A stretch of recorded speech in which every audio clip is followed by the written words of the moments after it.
Mesdames, Mesdemoiselles, Messieurs, bonjour. Voilà, je vais vous laisser le temps de vous installer confortablement pour une nouvelle intervention de ma personne en tant que ministre du Développement personnel, ministre du Bonheur. Ravi de vous retrouver pour passer à peu près une demi-heure ensemble pour pouvoir prendre le temps un petit peu de déployer les différentes actions que j'ai envie de soumettre justement à nos hommes politiques et l'importance justement d'avoir ce ministère du développement personnel, du bonheur, au sein du prochain gouvernement. Alors, je vais me présenter pour ceux et celles qui ne me connaissent pas.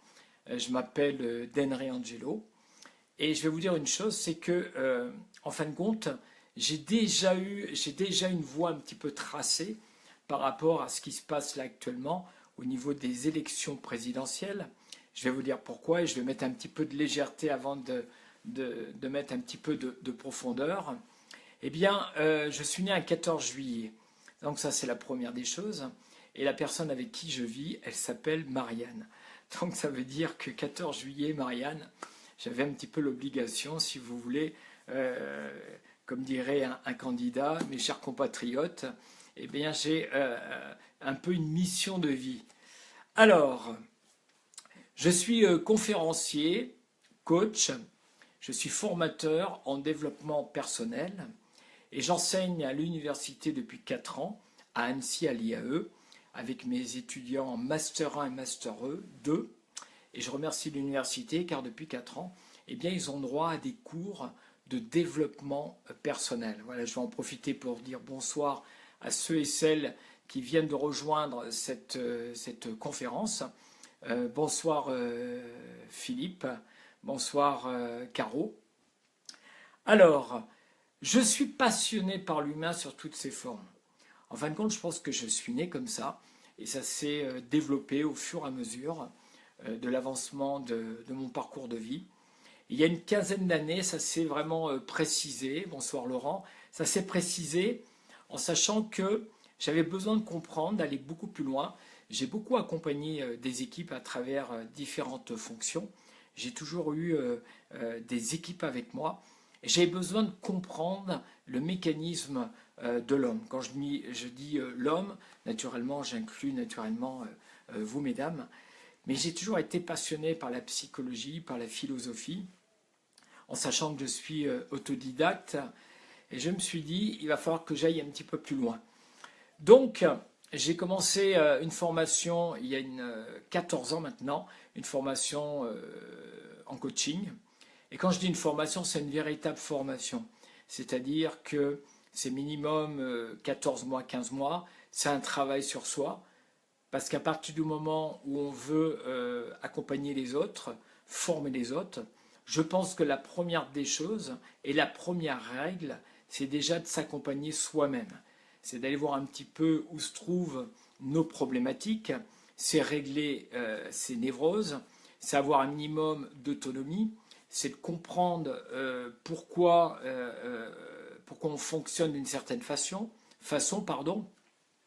parce que si vous ne nettoyez pas vos lunettes avant d'accompagner les personnes, eh bien, il va se jouer inconsciemment des choses qui vont peut-être pas être rentrées dans l'éthique d'un bon accompagnateur.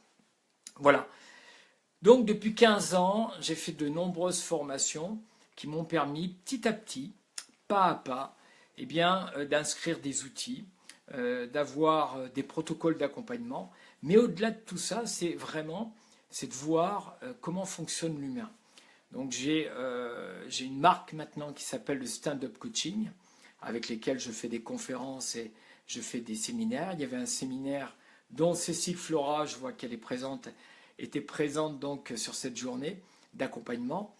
Et au fur et à mesure, je me suis dit, il va falloir que j'aille beaucoup plus loin.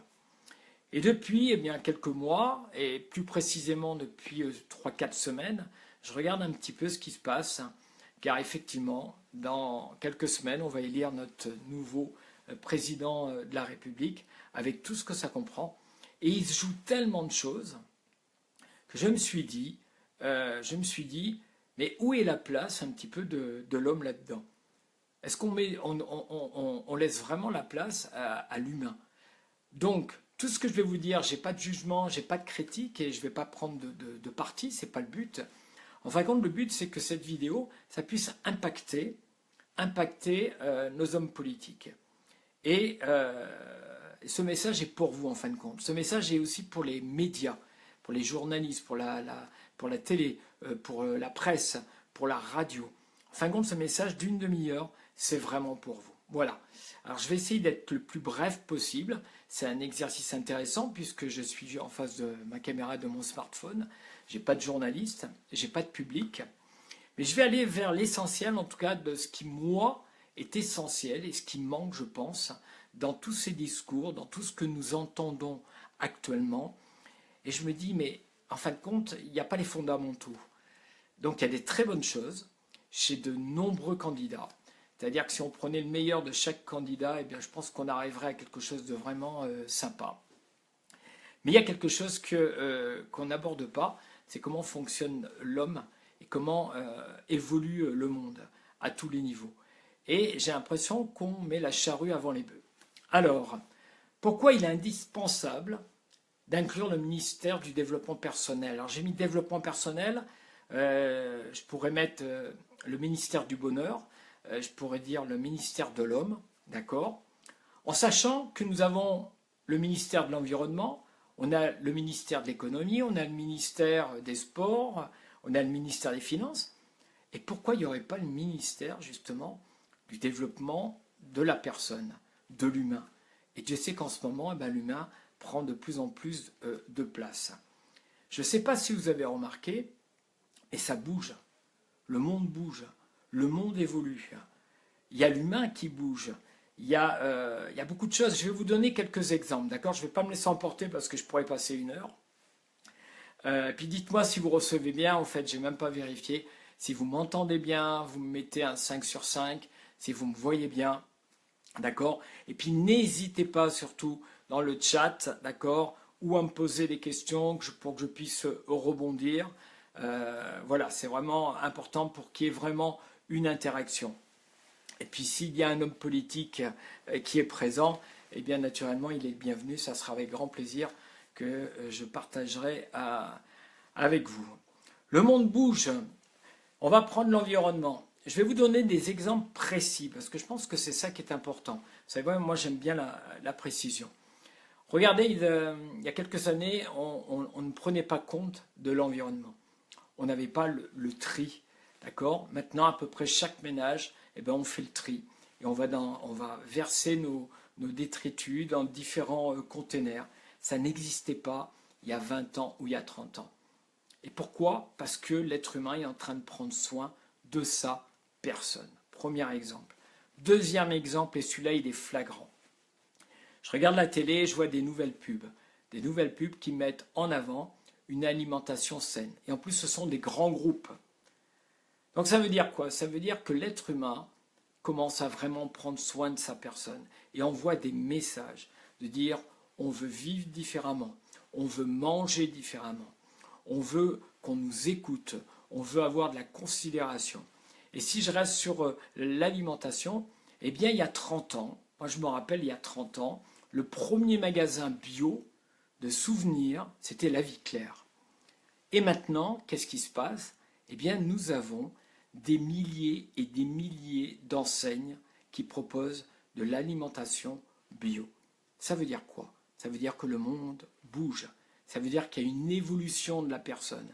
Ça veut dire que les personnes envoient des messages et les grands groupes répondent à ce message. Et ça va super vite. C'est pour ça que je pense que le ministère, justement, du développement personnel a tout à fait sa place. Et puis, je vais envoyer un message au prochain président et Premier ministre, parce que je me déclare ministre du bonheur et ministre du développement personnel, et je peux vous dire que j'ai toute une équipe derrière moi. J'envoie un message, c'est que les plus grands sportifs de haut niveau, les plus grands managers, étant donné que je suis coach, ont toujours un coach. Alors je sais que vous avez des équipes qui vous accompagnent, ce sont des gens compétents, c'est des gens qui bossent, c'est des gens qui sont intelligents, pas de problème.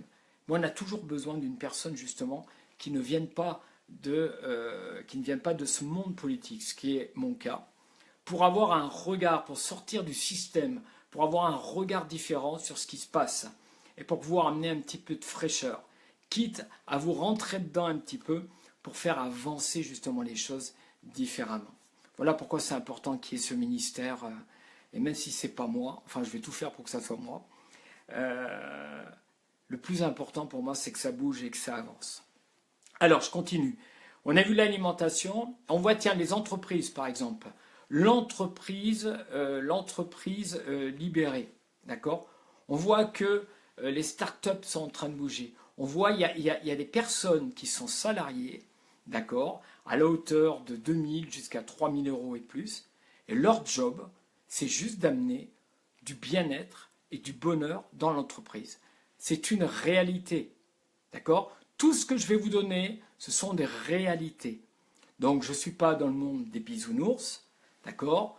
Je ne suis pas sous une forme de, comment dire, de gourou développement personnel avec spiritualité, même si la spiritualité pour moi est importante. Ce que je veux, c'est ouvrir le développement de la personne au plus haut niveau de la pyramide pour qu'il y ait un impact, Et après, je vous donnerai des exemples. J'accompagne les Master 2 à l'université. Je peux vous dire qu'ils ont entre 24 et 25 ans. Ils sont ingénieurs, ils sont financiers. Et quand je regarde les lacunes qu'il y a, et je ne juge pas tous les enseignants parce qu'ils font de leur mieux, il n'y a aucun problème, mais quand je peux vous dire que quand je leur demande c'est quoi le quotient émotionnel, ils disent mais on ne sait pas du tout. Et en fin de compte, on fonctionne avec ça. On est champion du monde du quotient intellectuel, ça, il n'y a pas de problème. Mais surtout en France. Mais le quotient émotionnel, comment tu communiques? Qu'est-ce que tu fais de tes émotions? Comment tu gères ton stress? Vous savez combien ça coûte au niveau des entreprises, l'absentéisme? Combien de milliards? Vous savez combien ça coûte à la sécurité sociale d'avoir des personnes qui sont malades? Combien il y a de burn-out? Combien il y a de suicides? Combien ça coûte? C'est énorme. Et si on commençait par la base, c'est-à-dire que les personnes fonctionnent mieux. Si tu fonctionnes mieux, si tu es bien avec toi, il y a beaucoup de choses dont tu ne vas plus avoir besoin. C'est-à-dire tout ce qui va être médicaments, soins, et puis surtout tu vas avoir du plaisir, le plaisir d'aller travailler, le plaisir de manager tes équipes. Et là, je peux vous dire qu'il y a du boulot. Et mes étudiants me disent, mais il y a un écart énorme.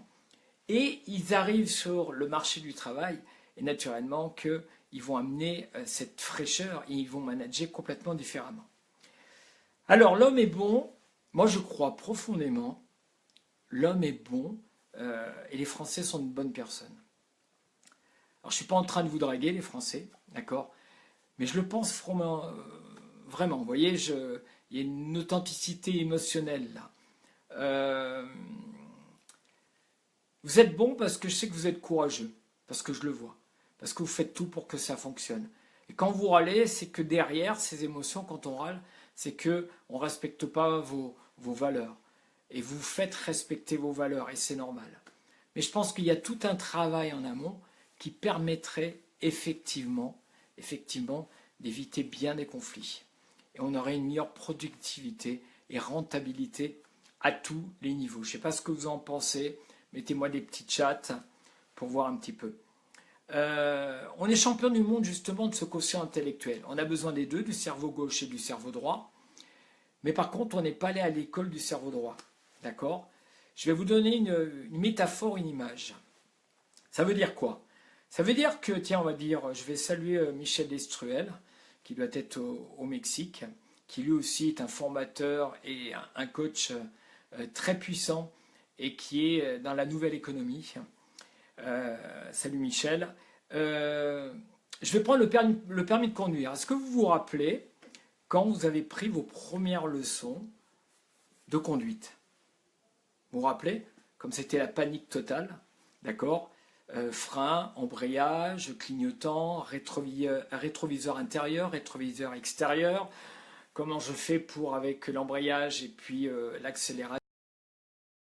Panique totale. Qu'est-ce qui se passe au bout de 20 leçons? Qu'est-ce qui se passe quand tu as eu ton permis? Et qu'est-ce qui se passe une fois tu prends ton véhicule maintenant? Qu'est-ce qui se passe? Tout simplement, tu prends ta voiture, Tu es en mode automatique. Tu n'es pas là à réfléchir, le frein, l'accélérateur, le clignotant. Tu es passé en mode automatique. Ça veut dire quoi? Ça veut dire que tu as entraîné ton ordinateur de bord qui est là, qui est une machine extraordinaire qui s'appelle le cerveau. C'est un ordinateur avec des milliards et des milliards et des milliards d'informations qui sont stockées. La plupart dans ton subconscient. D'accord? Ça veut dire quoi? C'est que on donne la possibilité aux gens d'avoir le permis de conduire. Ok? Mais si on délivrait un permis de conduire, le permis de conduire de communiquer. Comment communiquer? Le permis de conduire, tu vois, de la nouvelle école de vie. C'est-à-dire qu'on entraîne les enfants, puisque tout va partir de l'éducation, parce que c'est là où ça se joue, et je vous donnerai des exemples précis dans d'autres pays, comment ça se passe. Ça veut dire qu'on va proposer un formatage différent qui va donner d'autres résultats. Et c'est ça qui est vraiment important. Pourquoi ce ministère, il est si important? C'est qu'il va pouvoir influencer d'une certaine façon tous les autres ministères. Avec tous les outils que nous avons, avec toutes les idées, avec toute l'ouverture. Et on va gagner du temps, et on va gagner de l'argent, et on va gagner énormément de choses, parce qu'on va tout simplement revenir aux fondamentaux. On ne construit pas une maison sans que nous ayons des fondations solides. Et moi, j'ai l'impression qu'on construit, mais que les fondations ne sont pas vraiment solides. En tout cas, ça ne va pas tenir longtemps. Et on le voit bien, ça fait plus de 30 ans ou 40 ans, on voit bien que ça se pète la gueule. Et les Français, ils sont là, et à chaque fois, on cherche l'espoir. Qu'est-ce qu'ils font? Qu'est-ce que vous faites actuellement? Et c'est normal, c'est légitime. Je suis dans le même cas que vous, moi. Hein. C'est-à-dire qu'on a besoin d'espoir, on a besoin qu'on prenne en considération. On ne sait plus vraiment où on va aller, on ne sait plus vraiment où est la droite, la gauche, le centre. D'accord? Et on a besoin. Mais si on avait un ministère, justement, où on va justement influencer ce cerveau, cette machine extraordinaire qui est là, d'accord? Comme met Michael, les écoles Montessori, mais à une grande échelle, c'est-à-dire qu'au niveau de l'éducation nationale, au niveau des collèges, au niveau des lycées, au niveau de l'université, au niveau de la fac. Moi, mes Master 2, et je peux vous dire, si j'ai des étudiants qui sont là, allez-y, je peux vous dire qu'il y a un avant et il y a un après. Il y a un avant et il y a un après, juste avec 7 cours de 3h30. Parce qu'ils ont compris certaines choses. Après, ça ne m'appartient pas. Moi, je suis là juste pour transmettre. Et après, c'est la responsabilité de la personne de choisir quelle vie elle désire avoir. Réalisez vos rêves. Tous les Français sont là, j'aimerais réaliser mon rêve. J'aimerais être bien dans mon boulot. J'aimerais que ça se passe bien dans ma famille. J'aimerais avoir du temps pour éduquer mes enfants. J'aimerais me sentir en pleine santé. J'aimerais avoir du pouvoir d'achat. C'est légitime. C'est quoi la quête d'une vie? C'est avant tout d'avoir du plaisir et du bonheur. Vous êtes d'accord avec moi? Moi, je fais en sorte que dans ma vie, j'ai un maximum de bonheur, de plaisir, tout en étant sérieux. Et il y a plein d'actions. Et on y arrive. Et je vais vous donner des exemples maintenant. Tout commence à l'éducation de 0 à 12 ans. C'est là où ça se joue. C'est là où il faut y aller, où il faut impacter. Effectivement, j'entends, on va réduire les classes jusqu'à 12. Super, bravo. On va former les enseignants. Bravo, super. Je vote pour ça, bien sûr. Mais il faut beaucoup plus. Il faut y aller beaucoup plus loin. Parce que tous les profs, tous les parents, les hommes politiques aussi, vous êtes en mode automatique de ce que vous avez reçu. C'est comme pour tout le monde. Mais si vous voulez faire évoluer vos fichiers, si vous voulez faire évoluer, eh bien, il va falloir prendre du temps. Ça va prendre énormément de temps. Ce n'est pas en claquant des doigts comme ça que vous allez effacer des milliers et des milliers d'informations et fichiers dans votre subconscient qui ne sont pas top. Il va falloir en remettre des centaines et des milliers par-dessus. Il va falloir rayer le disque. Il va falloir... Vous voyez, l'image, c'est vraiment l'ordinateur, quoi. Il va falloir changer de logiciel, quoi. Et le ministère, justement, du bonheur et du développement personnel, il est juste là pour ça. Avec tranquillité. Avec, vous allez voir, c'est une forme d'amour, hein, bien sûr. Hein. C'est vraiment important. Vous savez, souvent on me dit, pourquoi tu fais ça, Denry? C'est quoi? C'est ton ego? Ouais, un petit peu, ouais, je vais le dire un petit peu. Mais c'est surtout, c'est quoi ta mission de vie, d'Henry? Pourquoi tu fais des conférences? Pourquoi tu fais tout ça? Pourquoi tu enseignes? Pourquoi tu fais des séminaires? Ben, je vais vous dire pourquoi.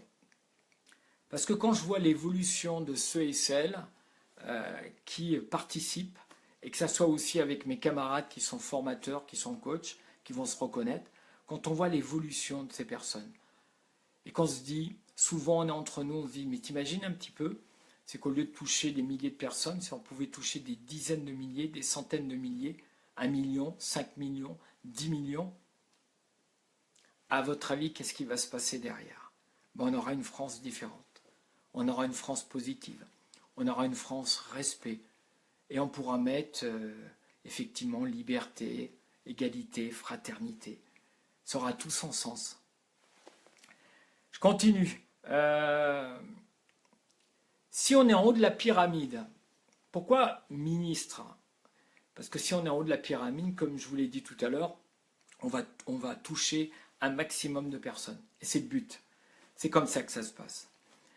Quand j'accompagne un manager dans une entreprise, s'il a le sens de mettre beaucoup plus de communication, beaucoup plus de considération, et que c'est non pas un manager, mais un leader naturel que j'appelle porteur de sens, il va avoir tout en cascade, c'est N-1, N-2, avec tout ce que ça comprend. Et on va arriver en bas de la pyramide, et on aura une entreprise où les gens seront heureux. Il y aura un respect. Et je peux vous dire que ces entreprises marchent formidablement bien. Chacun s'y retrouve. Donc ce qu'il faut, c'est taper en haut. C'est ce que je suis en train de faire, tout simplement. Et je peux vous dire que je vais aller jusqu'au bout. Ça, vous me connaissez, en tant que sportif, quand je fais un challenge, si vous regardez ma chaîne YouTube ou mes vidéos sur Facebook, vous verrez bien que quand j'ai un objectif, je prends le temps, j'y vais pas à pas, je mets de l'intelligence, mettre de la crédibilité, du sérieux, de la légèreté, mais je vais aller jusqu'au bout. Plus vous allez partager cette vidéo, plus on va impacter ensemble. C'est pas moi. Moi, c'est rien du tout. C'est tout un ensemble, c'est toute une équipe. Ok. Le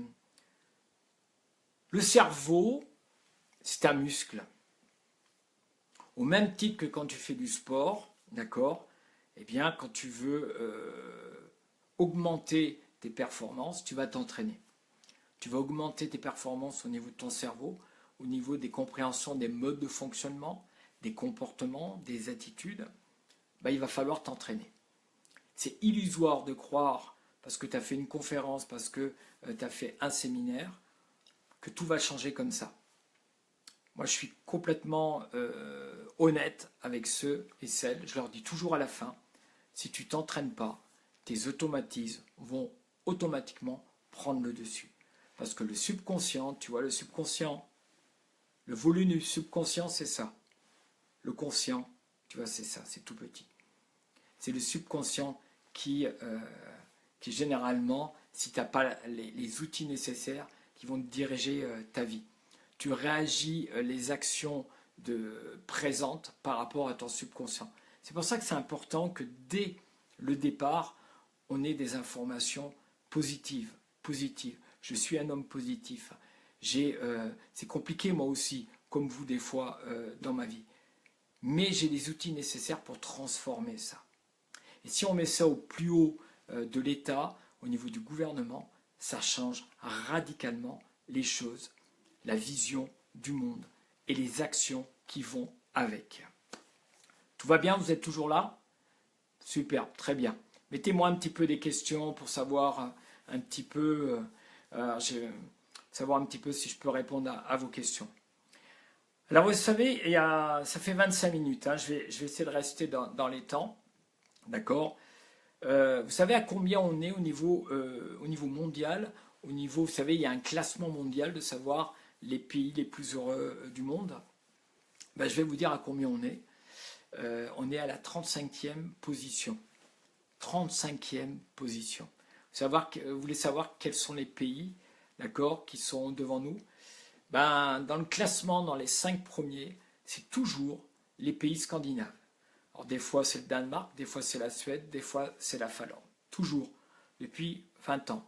Le Canada arrive en 5e position.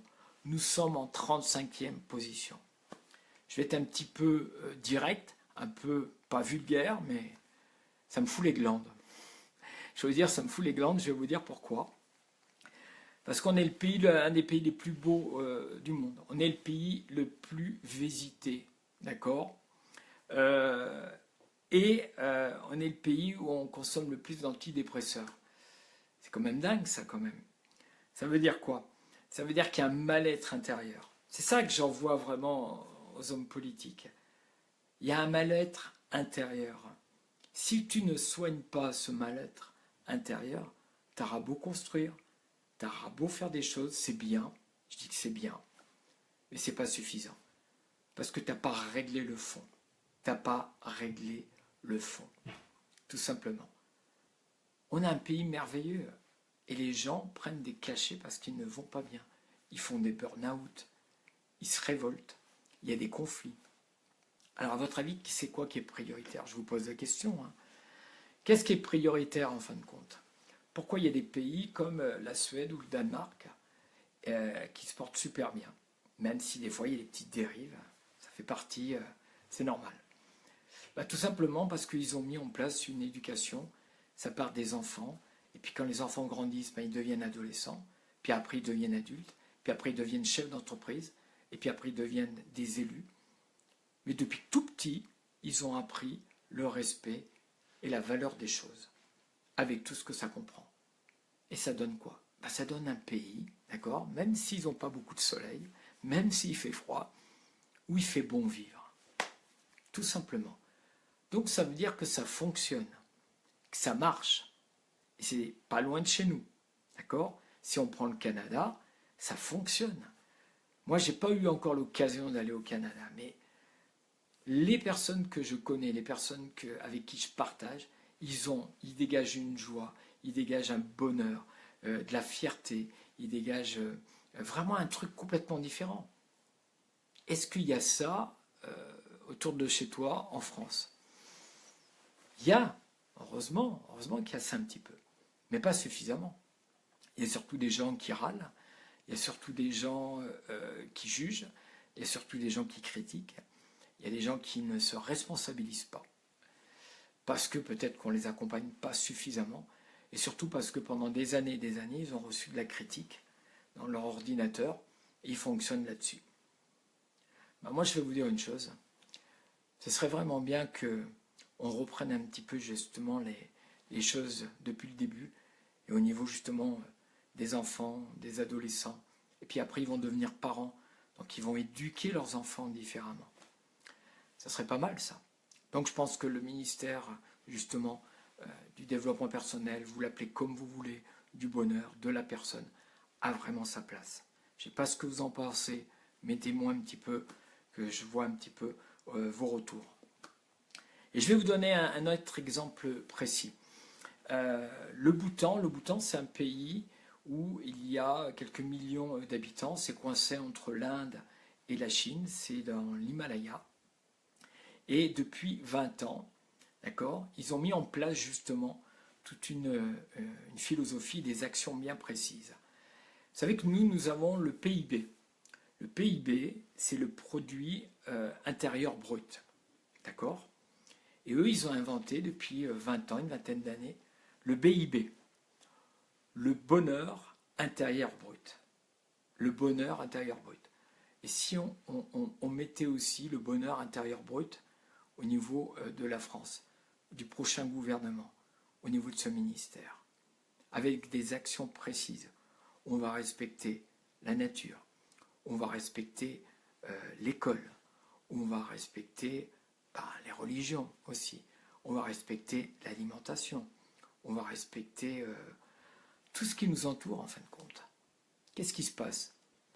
Tel Bhoutan, c'est le premier pays où au niveau l'indice du carbone, c'est le pays le plus propre, c'est le pays où il fait bon vivre. Donc ça fonctionne. Alors bien sûr, vous allez me dire, ouais, mais c'est bien gentil, ils sont dans l'Himalaya, 70% de la population cultive à son potager, nous on ne peut pas le faire automatiquement. Je suis d'accord avec vous, mais on a la possibilité de faire des choses.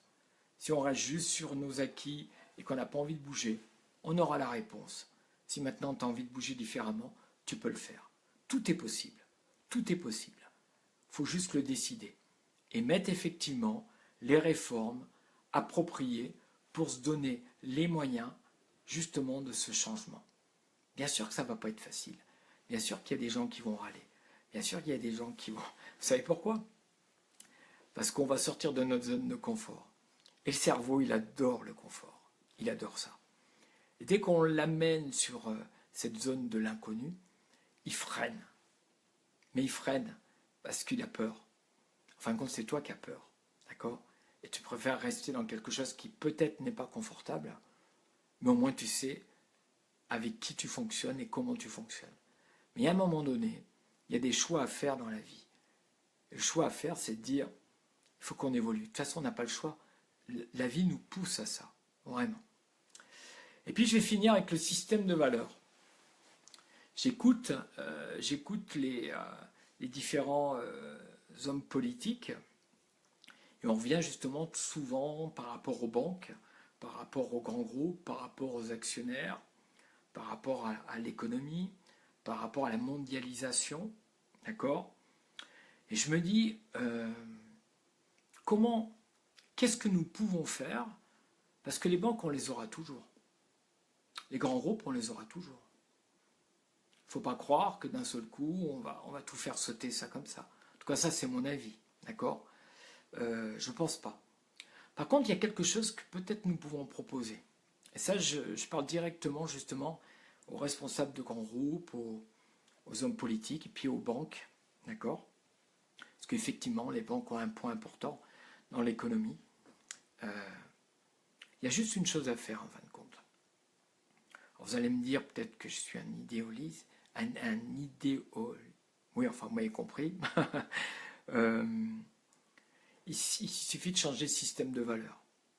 C'est-à-dire qu'à partir du moment, si tu mets une valeur de partage, tu mets une valeur même au niveau des actionnaires, c'est-à-dire tu peux très bien être actionnaire et dire voilà, moi je me mets actionnaire dans un groupe, mais par contre ce que je demande c'est qu'il y ait une éthique par rapport à l'argent qui va être dépensé, par rapport à l'argent.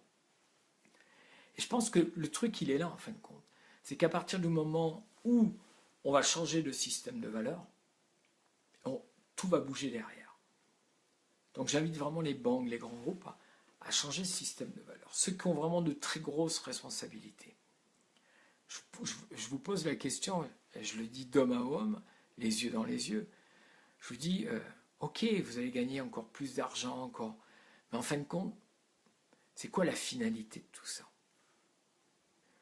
Moi, j'ai accompagné des personnes qui gagnent super bien leur vie, qui ont tout, des maisons, des bateaux, et pourtant ils sont malheureux, pourtant ils prennent des cachets. En fin de compte, c'est quoi la réussite? C'est quoi le sens de la vie? C'est juste avant tout d'être bien avec soi-même, d'être bien avec son environnement, et de voir que ce que nous faisons apporte du positif dans l'environnement, à l'extérieur. Idéaliste, merci Philippe. Heureusement qu'il est là, merci bien. Oui. Oui, je suis un idéaliste, eh bien tant mieux, et j'assume complètement. On a juste à changer ce système de valeurs. Ça commence déjà par nous-mêmes, puis ça commence par notre environnement. Mais si on changeait ça au plus haut niveau, voyez, ça va changer énormément de choses. Les médias, vous avez une responsabilité énorme, les médias. Un radio. Alors, je vais faire de la pub pour une radio. Je suis présent avec d'autres camarades sur une radio qui s'appelle Radio Victoire. Vous tapez, vous allez chercher l'application Radio Victoire. C'est une radio où 24 heures sur 24, ce sont des musiques positives, des citations positives, et vous avez des conférenciers, des coachs dont je fais partie, qui toutes les demi-heures, on intervient pour positiver, pour donner des outils à tous les niveaux. Imagine que dans les médias, la télé, la radio, la presse, on ait des messages positifs. Positifs, positifs, positifs. D'accord? Qu'est-ce qui va se passer? On va avoir des réactions différentes, on va avoir des messages différents, avec tout ce que ça comprend. D'accord? Donc ça va donner d'autres résultats. C'est juste ça. Vous voyez, on ne va pas tout chambouler, il y a juste à réajuster, quoi. Puis mettons de la culture, mettons du sport un maximum, parce que je crois qu'on en a besoin, tout le monde en a besoin. Voilà, j'ai dépassé largement les 30 minutes. Je vais vous dire, je rêve d'une France, je l'ai marqué, vous voyez, j'ai mon conducteur qui est juste là. De temps en temps, je descends un petit peu mon visage. J'ai marqué, je rêve d'une France positive, fière de ses valeurs et qui donne envie. J'aimerais que du 35e rang mondial du bonheur, on passe au 5e rang, au 3e, voire au 1er. Mais tout ça, ça va dépendre effectivement déjà de nous-mêmes et puis de tous ceux et celles qui voudront bien s'associer. Voilà, cette vidéo, je vais l'offrir à vous tous. Et puis, j'invite les hommes politiques à regarder, à voir quelques petits extraits, ainsi que les médias, à faire du buzz, parce que c'est le but, d'accord ? Partager, liker un maximum, pour justement changer les choses. On est à l'aube justement de grands changements, ça bouge, c'est superbe, tant mieux. Il y a une révolution intérieure actuellement, donc il n'y a plus qu'à.